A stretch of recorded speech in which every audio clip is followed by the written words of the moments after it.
comme il est trop jeune, il est incapable de remonter dans son nid et de décoller du sol. C'est un peu comme une voiture, il a la carrosserie, il a le moteur, mais il n'y a pas d'essence. Donc il est incapable. Des appels comme celui-ci, Dominique Klein en reçoit tous les jours en ce moment. Des particuliers qui trouvent un cigogneau tombé du nid.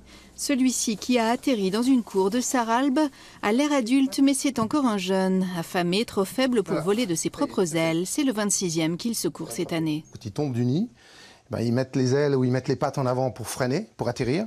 Le train d'atterrissage n'est pas bon et ils cassent les pattes. C'est un oiseau formidable, déjà c'est un oiseau légendaire. Et ce qui est incroyable, c'est qu'il se déplace d'une façon majestueuse. Et, je sais pas, ils m'ont ensorcelé. Dominique Klein est le seul ornithologue de Lorraine à être habilité à les baguer pour le Muséum d'histoire naturelle et le CNRS. 5 minutes plus tard, nouveau coup de fil, à quelques kilomètres seulement.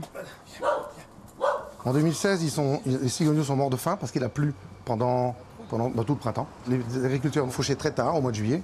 Et au mois de juillet, c'est déjà trop tard pour les cigogneaux, donc les cigogneaux sont morts de faim. Cette année, c'était une superbe année. On avait pratiquement 3 cigogneaux dans tous les nids. Mais là, la sécheresse et la canicule qui arrivent maintenant, les parents ne trouvent plus à manger. Le centre de soins de la faune sauvage de Valleroy, le seul de Lorraine, est débordé. Même chose pour le refuge de Neuvillers-les-Savernes, côté alsacien.